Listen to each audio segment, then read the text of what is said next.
Bro, lo pernah gak sih ngerasa ada yang aneh pas pemain favorit lo tiba-tiba pergi dari tim?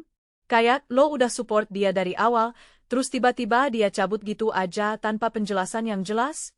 Nah, itulah yang lagi terjadi di dunia voli sekarang, terutama di Fenerbahce. Megawati, si jawara Indonesia yang udah jadi idola jutaan orang, tiba-tiba aja pergi dari tim. Dan yang bikin gue penasaran parah, ada setter Korea yang langsung berani ngambil alih posisinya.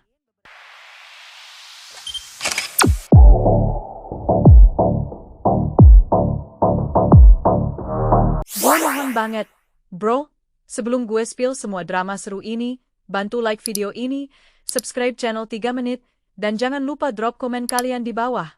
Gue pengen tahu pendapat lo semua soal drama yang satu ini. Trust me, cerita hari ini bakal bikin lo speechless. Oke bro, langsung aja gue bongkar cerita pertama yang bikin gue auto melongo. Jadi, Yeum Hyeseon, setter veteran Korea Selatan yang udah malang melintang di dunia voli internasional, tiba-tiba buka suara soal kepergian Megawati dari Fenerbahce. Dan lo tau gak?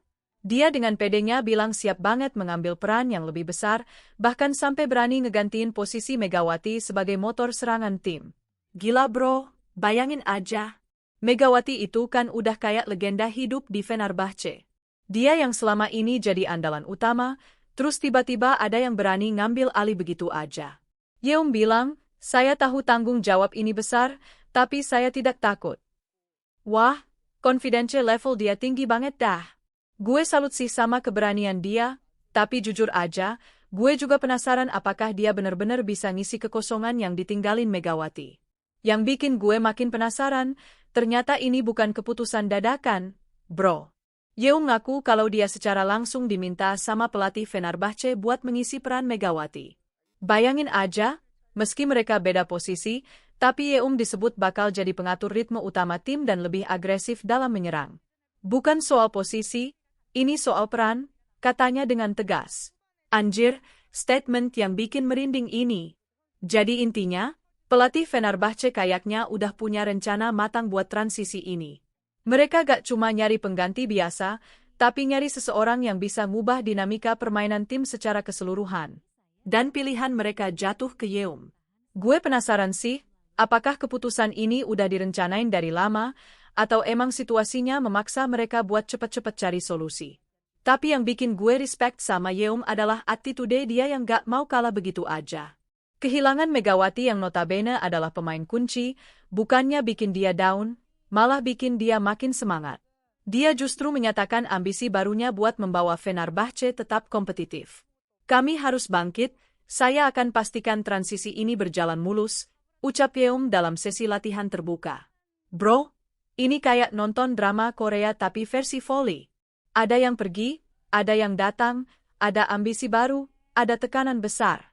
Yeum kayaknya paham banget kalau ekspektasi fans bakal tinggi banget ke dia. Dan cara dia ngomong itu confident banget, kayak dia udah siap mental buat hadapin semua tantangan yang bakal datang. Gue suka sama mental fighter kayak gini. Lanjut ke berita berikutnya yang bikin gue terharu sekaligus kagum. Bro, meski Yeum siap ngambil alih, dia tetap kasih dukungan buat Megawati dengan cara yang klasi banget. Dia bilang, dia rekan yang luar biasa, tapi hidup terus berjalan. Anjir, statement yang mature banget. Yeum juga ngingetin kalau dunia profesional itu menuntut adaptasi cepat, dan kini giliran dia yang harus mengambil kendali. Ini yang gue suka dari atlet profesional kayak Yeum. Dia gak nyoba buat nyalahin siapa-siapa atau bikin drama yang gak perlu. Dia acknowledge achievement Megawati, tapi juga realistis kalau sekarang dia yang harus stepping up. Balance antara respect ke senior dan confidence buat move forward. Kayaknya Yeum ini punya mental yang kuat banget deh. Nah, yang bikin cerita ini makin menarik, ternyata kepergian Megawati ini bikin pelatih Fenerbahce melakukan rotasi besar-besaran. Bro, Yeum Hyeseon sekarang jadi pusat strategi serangan tim.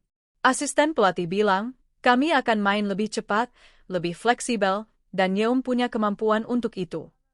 Gila, ini kayak revolusi sistem permainan Fenerbahce.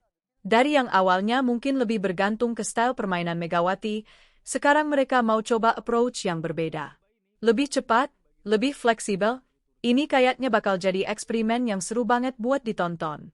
Gue penasaran apakah perubahan strategi ini bakal berhasil atau malah backfire. Yang bikin gue salut sama Yeom adalah cara dia handle pressure yang pasti gede banget ini. Meski fans pasti banyak yang bandingkan dia sama Megawati, Yeom tetap tenang. Dia bilang, saya tidak ingin jadi Megawati.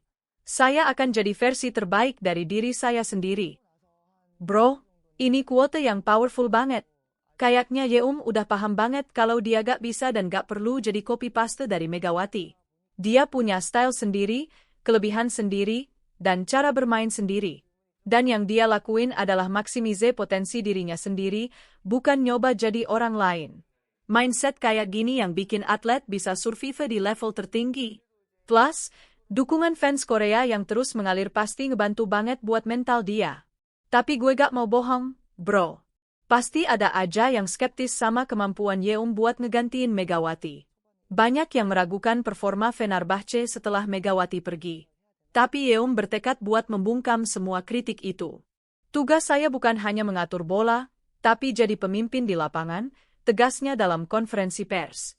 Nah ini dia yang bikin gue respect. Yeom gak cuma mikir soal skill teknis aja, tapi juga soal leadership. Dia paham kalau posisi yang dia ambil sekarang itu bukan cuma soal main volley, tapi juga soal jadi role model buat tim. Dia harus bisa ngasih motivasi, ngatur strategi, dan jadi tulang punggung tim secara mental. Big responsibility banget. Dan yang terakhir, yang bikin cerita ini kayak plot twist dalam film, bro. Media Turki sekarang nyebut situasi ini sebagai era Korea di Fenerbahce. Bayangin aja, setelah Megawati mundur, kini giliran Yeom Hyeseon yang mengambil spotlight. Dengan pengalaman internasionalnya yang luas, Yeom dipercaya bisa menjaga stabilitas tim hingga musim berakhir. Gila, dari era Indonesia, sekarang jadi era Korea. Ini kayak pergantian generasi yang simbolik banget. Dan yang bikin menarik, ini bukan cuma soal ganti pemain, tapi juga soal ganti culture, ganti approach, bahkan mungkin ganti target tim. Yeom dengan background Korea yang dikenal disiplin dan work ethic tinggi, mungkin bakal bawa atmosfer baru ke Fenerbahce. Tapi bro, gue harus kasih disclaimer nih. Informasi-informasi yang gue share tadi ini masih berdasarkan laporan media dan statement-statement yang beredar. Beberapa detail mungkin masih belum final atau masih dalam tahap spekulasi.